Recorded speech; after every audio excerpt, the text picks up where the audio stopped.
Alright. Grabe naman yung pa-video natin. Yan. Magandang umaga po sa inyong lahat. Pwede po bang makahingi ng monitor? Medyo nabibingi na yata ako.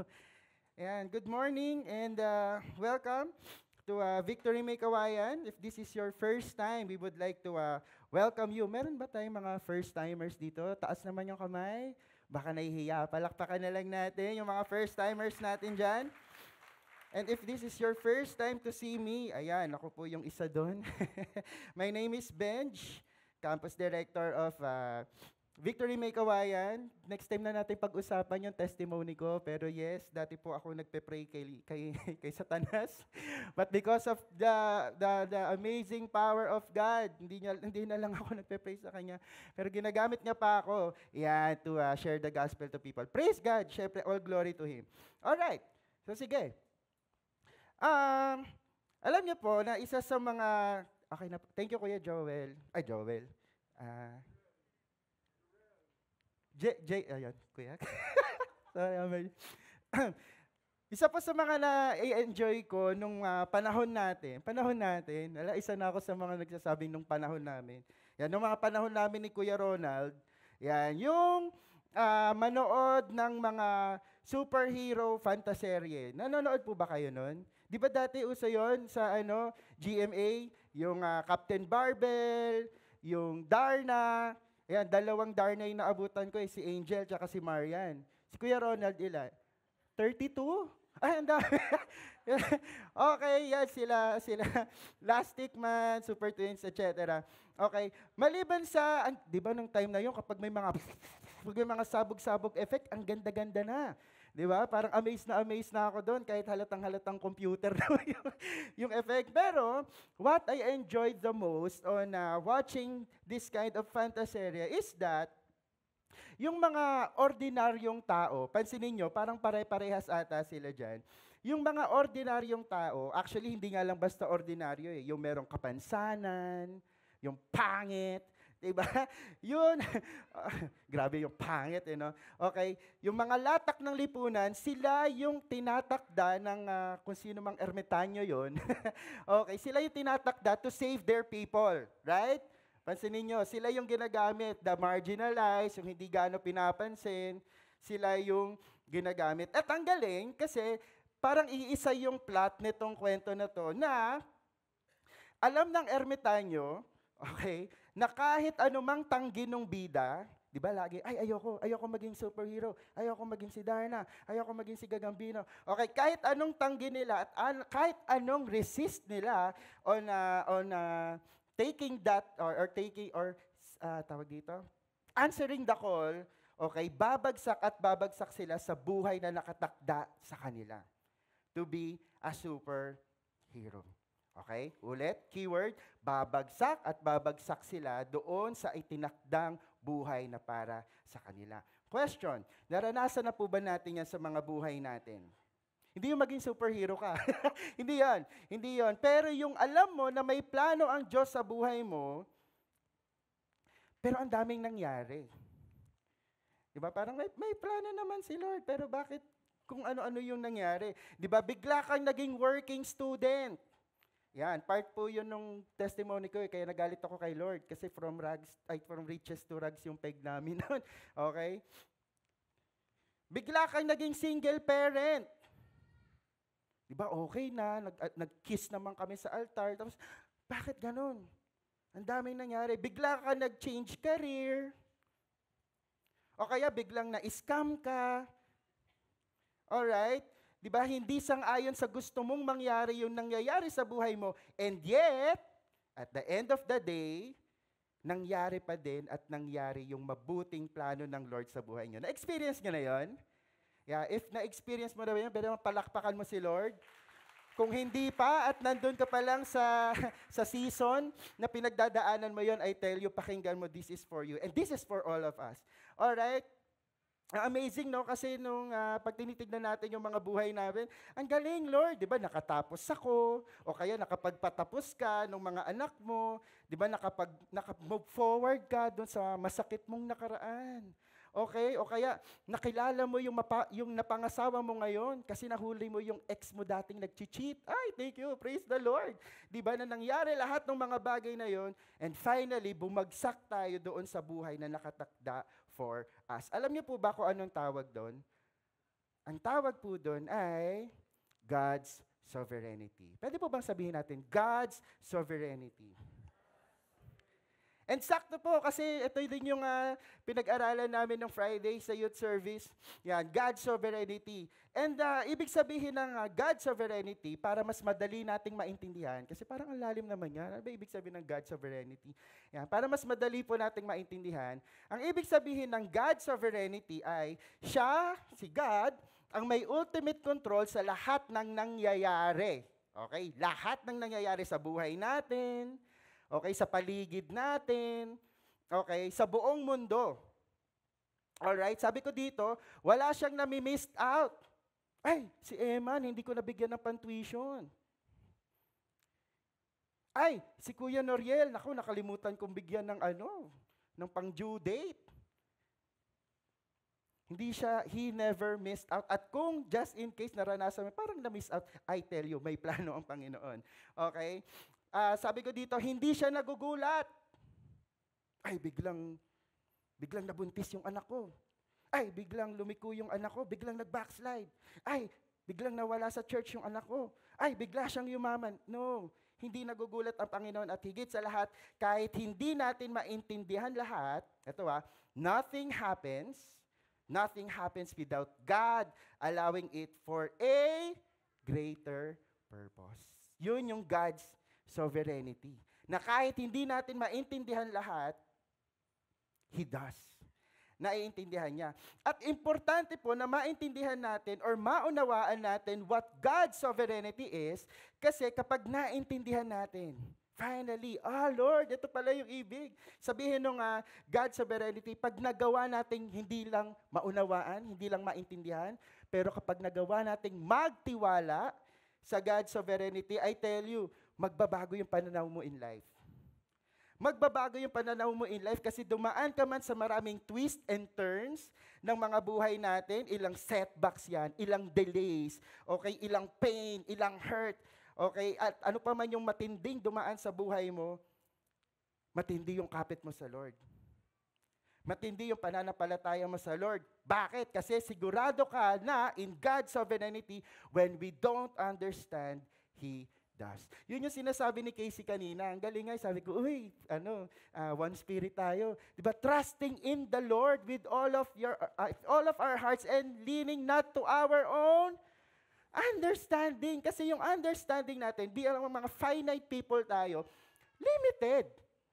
Pero ang karunungan, ang wisdom, ang sovereignty ni Lord ay hindi natin maaatim. Kaya kapag napagkatiwalaan natin ang God's sovereignty, ang sarap mabuhay. Kahit nakaka-experience, hindi ako nagpapaka-hipokrito dito, nasasaktan pa din ako kapag may mga setbacks, kapag may mga delay sa buhay ko. Pero pag naiisip ko, Lord, salamat, buti na lang. Buti na lang, sovereign ka. Buti na lang may plano ka sa buhay ko kasi kahit hindi ko naiintindihan, isa lang yung alam ko sa buhay ko. Alam mo kung ano yung ginagawa mo. And that is God's sovereignty. So as we land our series, The Future is Now, okay, titignan natin yung buhay ni Esther. Yan. Titignan natin yung buhay ni Esther and we can see paano gumalaw si God in their life. Gaano ka-amazing yung sovereignty ni God in their story. So ito yung challenge ko and request ko to every one of us na habang binabasa natin yung kwento ni Esther, as we go through to our time together, tignan natin sa sarili natin paano kumikilos ang Diyos sa likod ng lahat ng nangyayari sa buhay mo ngayon. Alright? Okay, tayo tayong lahat. We will be reading from Esther chapter 4, verse 12. Oh, by the way, anong tawag dito? Isa sa mga natutunan po namin nung nakaraang mga trainings namin is that when we are in the church, this is a holy place. Yan. This is a holy ground. So pwede po bang request ko lang na kung kayo po ay may mga dalang cellphone ngayon, later na po yan. Okay, i-ano muna natin, silent, o kaya i-airplane mode para hindi ka ma-distract. Kasi para sa'yo to. Para sa'yo yung message ng Lord. Alright? Walang magpapadistract.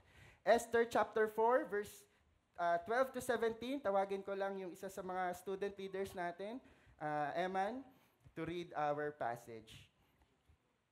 Hello. Ayan. So, nasa scripture na po ba tayo? And say amen po pag nasa scripture na po tayo. Ayan. So, I will be reading from Esther chapter 4, verses 12 to 17.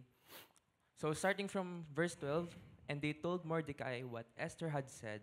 Then Mordecai told them to reply to Esther, "Do not think to yourself that in the king's palace you will escape any more than all the other Jews. For if you keep silent at this time, relief and deliverance will rise for the Jews from another place, but you and your father's house will perish. And who knows whether you have not come to the kingdom for such a time as this?" Then Esther told them to reply to Mordecai, "Go gather all the Jews to be found in Susa, and hold a fast on my behalf. And do not eat or drink for 3 days, night or day. I and my young women will also fast as you do. Then I will go to the king, though it is against the law, and if I perish, I perish." Mordecai then went away and did everything as Esther had ordered him. Lord, maraming salamat, God, for the reading of your word. We are excited, Panginoon, sa kung ano yung i-reveal mo sa puso ng bawat isa. So, God, would you open our hearts? Would you open our spirit, Panginoon, that whatever that we will receive, simula ngayong mga oras na to, God, we will not just receive it, but we will apply it sa mga buhay namin. Maraming salamat, Panginoon. Minamahal ka namin sa pangalan ni Jesus. Amen. Amen. Pwede na tayong maupo? Pasensya na po kung medyo sumisinghot-singhot ako. Bigla ako sinipon. Okay. So sige, context muna para medyo magets natin kung ano yung nangyayari sa binasa nating passage. Although hindi ko na ikikwento yung buong nangyari sa chapters 1, 2, and 3 for time's sake. Pero para magets lang natin yung context ng chapter 4, ayan, ang unang character natin dahil masama ang ugali niya, bigyan natin siya ng impierno feels yan, si Haman. Yeah. Okay, si Haman, masama yung ugali nito. Okay, masama yung ugali niya, nagkaroon lang siya ng position in the government. Okay, may kakilala ba kayong gano'n? Wag naman. Baka mabaril ako dito. Okay, tapos gusto niya, dahil nga siya ay meron ng power, siya ay medyo yumabang, gusto niya lahat ng tao luluhod sa kanya. Okay, that's the story. May isang lalaki, si Mordecai. Ayan, tingin kasi mabait siya. Alright, si Mordecai, ayaw niyang lumuhod sa kanya. Bakit? Because he is a Jew. Okay, isa siyang Hudyo. Hindi naman nabanggit kung gaano silang ka-close ni Lord nung mga time na yon, pero we can see na talagang ino-honor niya yung pagiging Jew niya. Kumbaga, kung pwedeng mag-print ng something sa t-shirt niya, nung time nila, ay nakasulat doon, wala ako ibang luluhuran kundi ang Diyos na buhay. Ganon. Ganon siyang katindi sa kanyang relationship with the Lord. Okay, kaya naman, itong si Haman, hindi lang niya gustong ipapatay ngayon si Mordecai, ang kanyang motto, the more the merrier. Dahil ayaw mong lumuhod sa akin, hindi lang ikaw yung mamamatay, pero the whole Jew, lahat ng Hudyo, ipapapatay ko. At kaya niyang gawin yon kasi meron nga siyang position in the government. Alright, so dito natin, ayan, nagets na natin yung storyline. Ang ganda nun, kasi dito na natin makikita yung sovereignty ni God. So yan, tignan natin. Number 1, God is sovereign in crisis. God is sovereign in crisis. Most of the time, madalas na-feel natin na God is distant sa mga panahon ng mga crisis, sa mga panahon ng pain, sufferings, yan, at ng mga kung ano man yung condition natin. Madalas na-feel natin that God is distant or God is absent. Tama? Aminin man natin sa hindi, maraming times na ganun. Na kapag nagkaka-experience na tayo ng discomfort in life, bakit ganun, Lord? Parang hindi kita maramdaman. Bakit ganun, Lord? Para kang absent. Alam niyo, meron akong isang favorite na movie, The Shack. Napanood niyo na ba 'yon? Sabi doon sa isa sa mga quotes doon sa Shack that I will always remember. Sabi doon, when all you see is your pain, yan, kapag ang nakikita mo lang, kasi kapag nandun tayo sa moment ng masakit, yun lang talaga na yun, nakafocus tayo eh. When all you see is your pain, you lose sight of me. Sabi yan ni God doon sa bida, sa istorya, okay? Hindi natin nakikita how God works, lalo na in the painful moments ng mga buhay natin kasi nga nakafocus tayo doon sa hindi natin nakikita. When Mordecai learned all had been done, okay, nalaman na ni Mordecai, ay, papapatay tayo ni Haman. Grabe, ito yung ginawa niya. Mordecai tore his clothes. Yan, just si Mordecai. Tore his clothes and put on sackcloth and ashes and went into the midst of the city and he cried out with a loud, bitter cry. Ito, verse 2. Tignan niyo to, nakakatawa to. He went up to the entrance of the king's gate, for no one is allowed to enter the king's gate clothed in sackcloth. Baliw, di ba? Bawal yon. Actually, pag pumunta ka sa King's Gate na nag-e-emote ka, di ba parang si cupbearer, si Nehemiah, bawal sumimangot. Ganun din, sa time ni Mordecai, bawal silang magluksa. Ang itsura ng pagluluksa ng time nila, magsasackcloth ka, maglalagay ka ng mga uling effect. Okay. Tapos ang ginawa niya pa, kung ano yung bawal, yun pa yung ginawa niya. Baliw. Okay? Kung ano yung pinagbabawal, yun yung ginawa. Pero, God's sovereignty, dapat papatayin na siya right there and then, pero hindi siya napahamak. Hindi siya napahamak. Bago tayo pumunta doon sa mga susunod na istorya, check mo, di ba parang sounds familiar? Medyo sounds familiar na kapag ikaw, ligaw ka sa buhay mo, gumagawa ka ng ikipinapahamak mo, pero, look at yourself. You're here. You're hearing the word of God. God is sovereign. Hindi kanya hinayaang mawala, mamatay siguro. He is sovereign. Tapos, yung pagmamor ni Mordecai, ito pa, another part of God's sovereignty. Malayo si Mordecai doon kay Esther. Mamaya pag-usapan natin si Esther. Pero yung pagluluksa ni Mordecai, umabot kay Queen Esther. Praise God. Nakarating sa dapat makarating. Kasi, perfect. Ito na yung makakapagsalba sa atin. Okay, remember, kasi si Esther yung bagong queen. Siya na yung asawa ng hari. At kung meron mang pinakamalapit sa hari, siya na ito. Si Esther na yon. So siya yung katuparan ng prayers nila Mordecai kasi yung buong Diyos biglang nag-fasting. Prayer and fasting. Oh, by the way, may prayer and fasting pala tayo next week, Wednesday to Friday. So join po tayo dyan sa ating prayer and fasting. Kasi katulad niyan, si Mordecai and all of the people, they fasted. After nila iyak-iyak, fasting. Lord, thank you. Sinagot mo yung prayer namin na iligtas mo kami. There is Esther. Ayan, andyan na si Esther. Kaso lang, setbacks, twist and turns, pullback. Pero bago ko i-reveal yung problema, may pabitin no? Bago ko i-reveal yung problema, wag natin kalimutan that God is sovereign in crisis. Okay? Lagi natin tatandaan yan. God is sovereign in crisis.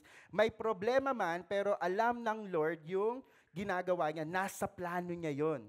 Okay? Nasa plano niya na maka-experience or He allows us to go through crisis. At kahit hindi natin maintindihan kung bakit, we can be sure of this fact that when we don't understand, He does. Okay. So ito na yung problema. Yung problema, sinabi ni Mordecai kay Esther kung ano yung magiging future nila, kung ano yung kahinat na nila. Papatayin tayong lahat, kasama ka, Jew ka din eh. Di ba? Hudyo ka din. So yun na yung mangyayari sa atin, mamamatay tayong lahat. Sa nakatakdang araw, lahat tayo nakatusok na sa puno. Okay? Genocide. Yun yung pala yung tawag doon. Genocide. Ipapapatay yung buong lahi nila. At ang tanging pag-asa na lang ay walang iba kung hindi ikaw, Esther. Wala na. Ikaw na lang. Sabihin mo, bilang asawa ka naman nun, save mo naman kami. Diba? I-save mo naman tayo. Yung buong lahi natin. Diba? Sounds like a plan. Perfect. Ang ganda na. Answered prayer. Pupunta ka dun sa hari. Ililigtas tayo. Pero, again, we are often tempted to protect ourselves. We are often tempted to protect ourselves. Ano yung ibig sabihin ko dyan? Sabi ni Esther, pinapapunta mo ko? Ay, pinapapunta mo ako? Babae. Pinapapunta mo ko sa king para magmakaawa sa kanya? All king's servant and people of king's provinces know na kapag may lalaki or babae na pumunta sa king nang hindi naman niya pinapatawag, walang ibang pwedeng gawin kung hindi patayin. Hindi ka naman pinapatawag bida-bida ka. Alright? At kapag, sabi, but as for me, I have not been called to come in the king's place these 30 days. Alam mo ba yung request mo sa akin, Mordecai? Pwede akong ipapatay. Pwede akong patayin ng hari dahil sa gusto mong gawin. Kaya, sorry, it's no for me. Okay. Ganda na Okay na. Papunta na tayo sana sa tapos na. Kaso, may push and pulls. So pag tinignan natin, ano ba naman to si Esther? Pambihira. Para namang ang weak nito. Para namang ang weak ni Esther. Pero, hey, if we look closely, alright? If we look closely sa mga buhay namin, hindi ba ganyan din naman tayo? Tignan mo. Ganyan din tayo. Di nga lang siguro matter of life and death. Okay? Yung mga dilema natin. Pero hirap kang mag-obey. Hirap tayong mag-obey because obeying the Lord means it will cost your convenience. Obeying the Lord costs your time. Obeying the Lord sometimes costs your money, your energy. Gusto natin protektahan yung convenience natin, yung self natin, yung kagustuhan, yung happiness natin. Alright? Bakit ako titigil sa bisyo na to? Wala namang nasasaktan sa ginagawa ko. Vape lang naman yun. Bakit? Yung katabi ko ba mamamatay? Convenience. Bakit naman ako magbabasa ng Bible at share ng gospel na yan? Busy akong tao. Di ba pwedeng simba-simba na lang ako? Protecting. Comfort? Convenience? Bakit ako magpapatawag sa nakasala sa akin? Di pa nga ako nakakaganti. Wow! Sorry. See? Just like Esther, bakit ako pupunta dun? Mamamatay ako. Di man ganun yung itsura sa atin. You and me are like that. Wanting to protect selves. Pero alam nyo, again, God's sovereignty. Alam nyo, na matigas man yung ulo natin, matigas man yung ulo ni Esther, ang dami man nating disobedience, ang Lord, by His sovereignty, ibabalik at ibabalik ka niya sa kung ano yung dapat mong nilalakaran. Kung ano yung layunin ng Lord para sa buhay mo, para yung mga superhero kanina, ayaw ko, hindi, darating yung time, andyan ka talaga. Yung mga missionaries natin, di ba, nakita niyo yung mga story nila, meron akong gustong i-pursue, Lord. Hindi, anak, by my sovereign power, babalik at babalik ka sa kung ano yung dapat nilalakaran mo. Because at the end of the day, God raises people to fulfill His purposes. The Lord raises people to fulfill His purposes. At good news po yun para sa ating lahat. Okay? Sabi ko dito, in His sovereign purpose, God positioned His people to act in faith for His redemptive plan no matter what the cost. Ulit, sa sobrang kadakilaan ng Lord, in His sovereign purpose, naglalagay o nagpo-position si Lord ng mga tao na mag-a-act in faith. That's the key word, nag-a-act in faith para maging bahagi ng redemptive plan ng Lord, ng plano ng Lord, kahit ano ang mangyari, no matter what the cost. Hindi dahil ikaw yung pinakamagaling na parent, hindi dahil ikaw yung pinaka-deserving of the task, hindi dahil kung ano pa yung mga qualifications natin to begin with, ni wala naman nagka-qualify sa atin Diba? To be that, to be someone who will be positioned. Pero alam nyo, dahil mabuti ang Lord at mabuti ang plano ng Lord, para sa ating lahat, we get to participate. Di ka deserving. Again, Ako din, even me, not deserving. Daming compromises, daming sin, ang daming sikretong ginagawa pa din. But we get to participate, bossy. May pagkakataon kang sumali dun sa plano ng Lord because of His great sovereignty. Ganda, no? Kaya pag naintindihan natin yung sovereignty, Lord, yung pala yun. Kaya minsan mahihiya tayo, tsaka nagugulat tayo, Lord, di naman ako kagalingan magsalita. Bakit ako yung nag-preach dito? Lord, hindi naman ako yung magaling na parent, pero bakit pag nakikita ako ng mga tao, ang galing mo namang nanay, ang galing mo namang tatay. Amazing, no? Di ba, dyan sa office mo, di ka naman nakatapos ng 4 years, pero ang galing-galing mo. See? Sa pamilya nyo, di ba, bakit ikaw, yung mayaman, at hindi yung mga kapatid mo? I don't know. But the Lord allows you and me to participate sa maganda niyang plano. Sabi ni Mordecai told them, to reply to Esther, yung alipin. Sabi niya, ito yung sabihin mo kay Esther. Okay, ito. Do not think to yourself that in the king's palace, you will escape any more than the other Jews. Kala mo makakaligtas ka. Boy. Ay, girl pala. Girl. Hudyo ka din. Mamamatay at mamamakatay ka din. For if you keep silent, ito, ang lupit nito, boss. For if you keep silent at this time, relief and deliverance will rise for the Jews from another place. Alam mo, kahit tumahimik ka, gagamit ang Lord para iligtas kami. Alam mo, tumahimik ka man, wala ka man gawin, gagamit yung Panginoon ng someone para mag-fulfill yung purpose niya. Pero bakit ganun? Bakit ikaw yun nandito? Bakit ikaw, Esther, yun nasa palace ngayon? Hindi ba baka, who knows whether you have come to this kingdom to such a time as this? Meron kayang reason kung bakit ikaw yung nandyan at hindi si Camille? Sino si Camille? May reason, mga kapatid, kung bakit ka nandyan sa kinalalagyan mo ngayon. There is a reason kung bakit andyan ka ngayon in a dysfunctional family. May reason kung bakit ikaw yung unang Kristiyano sa inyo. May reason kung bakit ikaw yung gaya ng sinabi ko sa inyo kanina, may reason kung bakit ikaw yung nakakaangat sa inyong magkakapatid. I don't know what the answer is, but all I know that in God's sovereignty, He raises people na maging bahagi ng katuparan ng mga plano niya.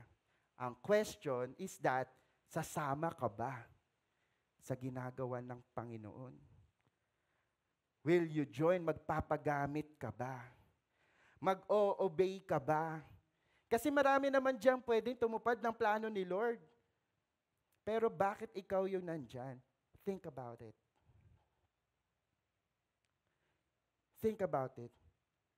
Amen? And alam niyo po, paano po tayo makakapag-respond? Paano po tayo makakapag-respond? Nagets na natin Lord, o nga no, sovereign ka in the crisis. Pero may mga push and pulls. We are protective of ourselves.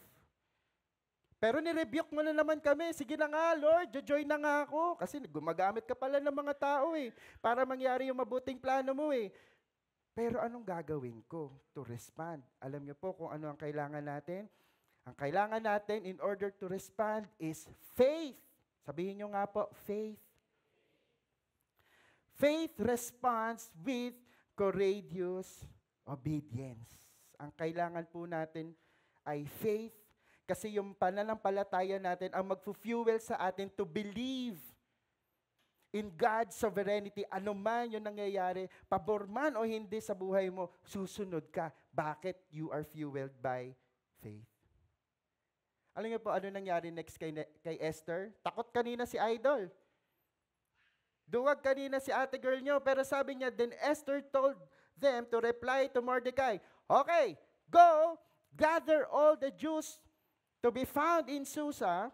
By the way, ang kwento pala niya, ay, hindi, kwento ko ba? Sige, mabilis lang.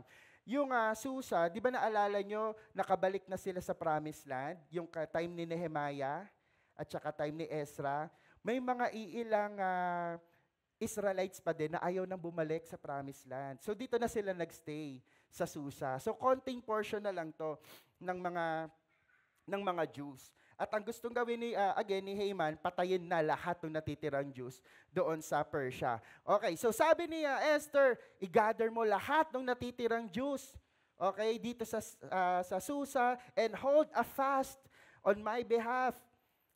Do not eat or drink for 3 days, night or day. I and my young women will also fast as you do. Then I will go to the king, though it is against the law. Ay, grabe. If I perish, I perish. Mamatay na akong mamatay. From someone na takot kanina, from someone na nagdududa kanina, alright, ngayon matapang at handa ng sumunod. Handang sumunod. Fueled by faith. Ang nagtutulak sa atin to obey ay matinding pananampalataya sa Lord. Na Lord, I trust your sovereignty. Lord, whatever happens to me, alam ko na alam mo yung ginagawa ko. So isa lang yung panalangin ko, Lord, gamitin mo ako. Gamitin mo yung buhay ko. So, be it. And you know what? If tatalon po tayo ng chapter 8, nangyari. Nangyari yung dapat mangyari. Tagumpay sila sa pag-save ng kanilang lahi. Ligtas silang lahat. Ligtas lahat ng Jew. Simple lang naman di ba? Simple lang yung plano ng Lord. Iligtas yung mga Hudyo. Okay? Iligtas yung mga Hudyo, pero kahit yung plano ni Lord ay malinaw, yung proseso hindi madali. Tama? Kahit sa buhay natin. Dali lang naman nun Magka-college ako, magtatrabaho ako, mag-aanak ako, magkakaapo ako, magbe-maintenance ako. Tapos yun na, pwede na ako mamatay. Di ba? Sounds a straight plan. Pero totoo lang, pag ganon tayo. Biglang nag-break kayo, bigla kang nalugi sa trabaho, biglang umulan, binaha kayo, biglang nag-church ka, na-ignite ka na naman, sige Lord, gamitin mo ako. Tapos na-discourage ka na naman, nagkaroon ka ng sakit, gumaling ka. Pag ganon. Pero, ganon pa man, ang dami mang push and pull, yet in the end, alam niyo po, mangyayari, matutupad ang plano ng Lord sa mga buhay natin. Why? Because He is sovereign. When we don't understand, He does.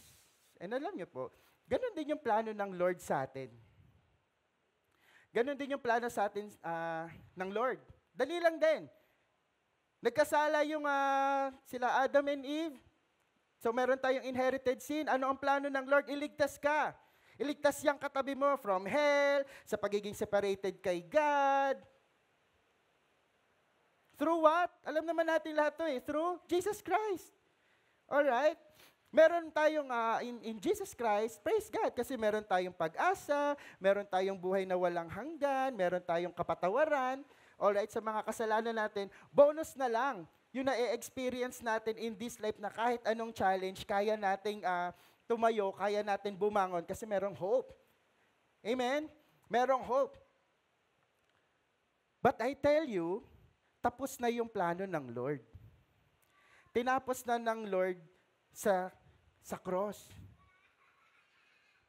Tinapos na ng Lord sa cross. Kaso lang, marami pang tao yung hindi nakakarinig nito. Tignan nyo, mayroon pa tayong mga empty seats dyan. Yung iba baka na-stranded sa labas ngayon. Yung iba baka kasamahan natin sa trabaho. Tapos na yung magandang plano ng Lord sa atin. Bonus na lang yung mga mararanasan pa natin, yung yayaman ka, magkakaanak ka, gagaling ka sa sakit mo, all of those things. Bonus na lang yan. Pero yung pinaka-importanting mangyayari sa buhay natin, being saved from eternally separated from God, tapos na. Ang kailangan na lang marinig ng tao. And again, sabi ko kanina, God is positioning people. God is positioning people na magre-respond doon sa kanyang mga plano. At ikaw yun. Yang katabi mo. Tignan mo yung katabi mo. Mukha ba magre-respond yan? Oo, siya talaga yan. Tayo yung nilagay ng Lord for such a time as this. For such a time as this. Will you participate in proclaiming the gospel today and even to the generations to come? Alam niyo po, no, mapapansin niyo, every time that we're talking about campus series, di ba, kung napapansin niyo yung pattern, lagi na lang tungkol sa generations working together. Pero ngayon, medyo slight different siya. Kasi kung mapapansin nyo, ang pinakalaging focus natin, God's sovereignty. Bakit? Kasi not unless maintindihan mo, not unless magtiwala ka sa sovereignty ng Panginoon, hindi mo magagawang mag-share ng gospel to the people. You will not be able to participate not unless pagkatiwalaan mo yung sovereignty ng Panginoon. So paano tayo magpa-participate in the Jesus story ngayon? And to even that will transcend to the next generation? Trust in the sovereignty of the Lord. Trust in His sovereignty. Na kahit again, paulit-ulit ako kasi gusto ko maintindihan nating lahat. Na hindi man natin mag-gets kung ano yung plano ng Lord, sure tayo that He knows what He is doing. Alam niya at nakasulat na yon sa plano ng Panginoon. In His sovereign purpose, God positions His people to act in faith for His redemptive plan, no matter what the cost. No matter what the cost. Tawagin po natin yung ating worship team. I believe that the Lord wants to minister sa ating lahat ngayong umaga na ito. Again, sinasabi natin, the future is now. The future is now. Yung future that we are seeing, Lord, lahat kami trusting in your sovereignty. Lord, kami namumuhay kami katulad ng kingdom of the Lord, nagmamahalan ng bawat isa, minamahal ka. Kasi sa totoo lang, pag tinignan naman talaga natin in reality, hindi na tayo siya nangyayari. Tsaka ang hirap makita. But I tell you, if you trust the sovereignty of the Lord, the future is now. Let us close our eyes in prayer. Lord, marami po sa amin dito, God, ay in different situations. And praise be to God na ganun. Kasi Lord, hindi kami cookie cutter. Naiisa lang yung hulma ng buhay namin. Tunay na Diyos ka nga. Kasi bawat isa sa amin, unique yung ginagawa mo. But, maybe, some of us here, nandoon pa sa detours ng buhay nila, nandoon pa sa mga setbacks ng mga buhay nila, nandoon pa sa mga delays, nandoon pa sa mga hurts, nandoon pa sa mga pain.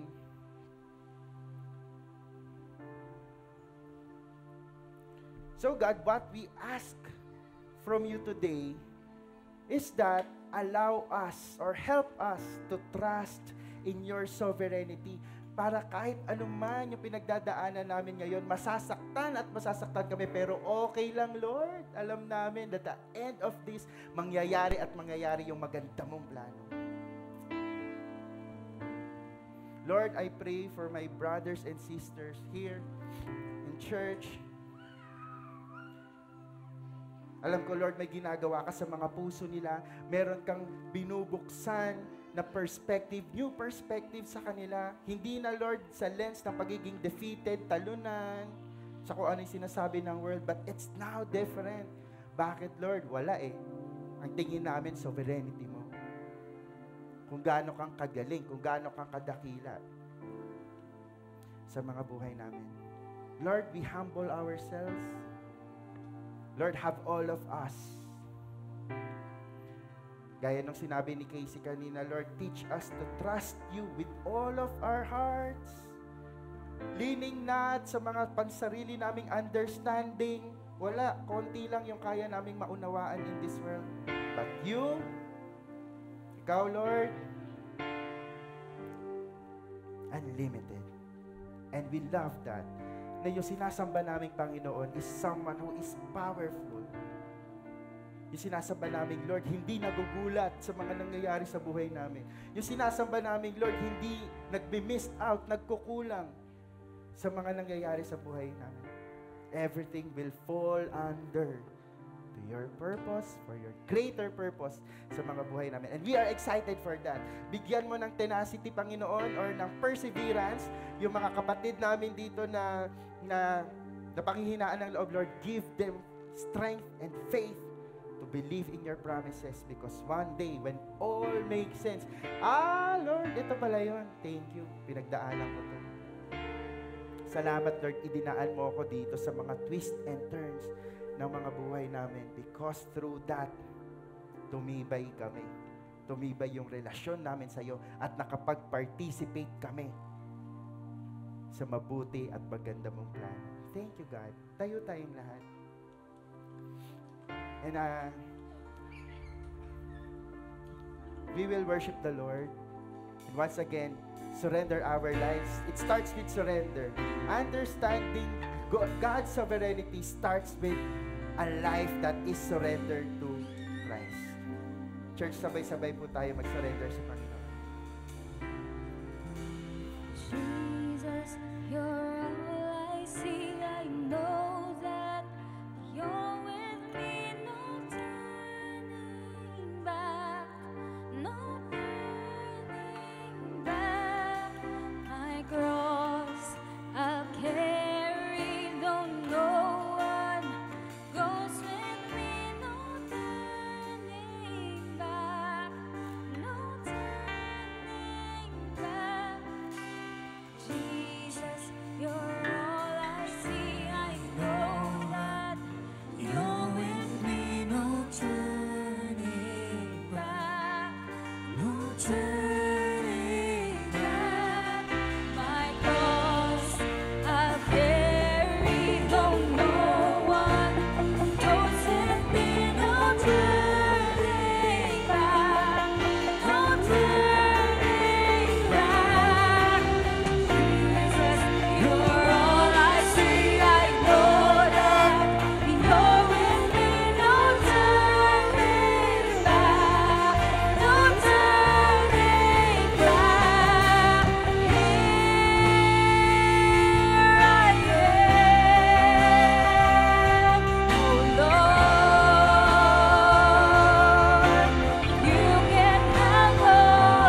Lord, wala na kaming ititira sa mga buhay namin. Lord, we surrender it all to you. Gamitin mo nawa yung mga buhay namin so that generations to generations magtitiwala sa sovereignty mo, Panginoon. Thank you, Lord, for allowing us to participate with this Jesus story. Maraming salamat, God. We bless your name. We love you, Lord, at patuloy ka naming itataas at ibabandera sa mga buhay namin. In the mighty name of Jesus Christ. Amen. And Amen. Alright. Pwede po ba